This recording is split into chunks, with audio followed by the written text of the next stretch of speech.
Hi guys, happy Halloween almost. I'm putting together this little video in honor of Halloween and also to hopefully make up for not having Misty Island Rifftrains Part 4 out this weekend. The reasoning behind not having it out yet is because college takes up a lot of time, and I mean it's easy to put together just like a little Rifftrains, but it does take time to put together the longer stuff. And it's time that this past week especially I haven't had. So hopefully you guys will enjoy this commentary and look out for Misty Island Rifftrains Part 4 soon. Okay, that being said, I suppose you're due some kind of theme song. I didn't have time to put together something formal, so yada yada yada yada, Rifftrains, Halloween double feature. Except it's not a double feature, it's a single feature. To roll the footage. Henry does not endorse the episode you are about to see, despite prominently appearing in it. It was a moonlit night. As the visuals clearly indicate. Wow, I guess HIT aren't the only ones with show-don't-tell problems. Whenever that owl hoots, a mist rolls in. For the record, that owl is known for his inspiring rhetoric. There's a ghost about too. Take care on the old line, Henry. Stupid bird, said Henry. I could go on for like 10 minutes about how horrible Alec Baldwin's Henry voice is, but I won't. Stupid bird. There's no mist. Uh-oh, mist. That means this thing's gonna have a ridiculously depressing ending. What's that? Oh, calm down, it's just the background music. It's an amber lamp, murmured It's rather old, and it has an Aerodactyl inside. Who's there? A whisper came. Are you the Topham Hatt's engine? Henry crept slowly forward. Like a zoink, Scoob, said Henry. Stopped by a tree. It had a sign nailed to it. A sign which read, "Get off of my property." The driver was surprised. And the fireman looked stoned. And look, the signal's red. The same color as green eggs and ham. Oh, wait. And there's a fogman's coat. Dang it, Old Bailey's streaking again.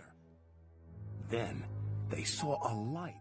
There's a light over at the Frankenstein place. Something very strange is happening, said his driver.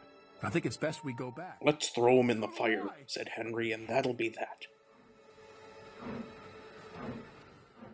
One nice dissolve later... A workman was talking about the unsafe viaduct. Lucky you didn't cross it last night. By the way, have you noticed my overalls are painted on? Replied Henry's driver. Later that day, he spoke to Henry. The viaduct has been repaired. In one day? Along the old line tonight.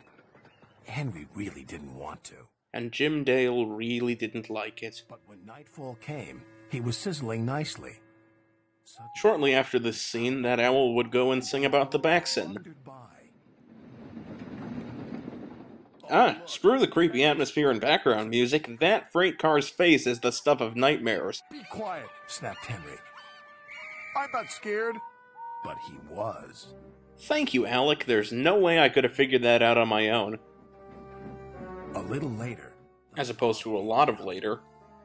Okay, here's a question. What does Henry have to gain by pushing the train? It's only going to lead to peril. Here we go. And here we go. Fog so thick you could cut it with a knife and eat a comical fog donut. Unknown to Henry, the gates mysteriously close by themselves. I think the fact that they're closing by themselves kind of implies that it's mysterious. And they were spooked. Faster, faster. Thank you, freight car faces, for that nightmare fuel. Stop, yelled Henry. Typical Sodor construction. A mysterious figure watched Henry. Nosferatu. Ahead was a landslide blocking the line. Boulder was on the loose again. Henry braked hard, but the freight cars hit some of the rubble and plunged into the ravine. And here's the gratuitous crash. I was starting to doubt that this was a Season 5 episode, but now it's gone and shown that it is. Just then, Henry's driver saw a strange sight coming towards them. What's that? He said. The fireman laughed. That's our ghost. It's Old Bailey, the fogman. He even sort of looks like Torgo, if you squint, and have a head injury. Is there anything we can do to thank you? Anything I'd non-sexual? like to operate that old station. If you let me, I promise I won't spook Henry again. And if you find any gold, it's mine. And in a little while, Old Bailey's wish was granted. And it never would have happened without old-timer Billy Slater. Let's hear a hearty thank you to the friendliest, ghost. Casper's gonna sue somebody. And now that I think of it, Brian Felsen might too. Thomas does not endorse this episode either.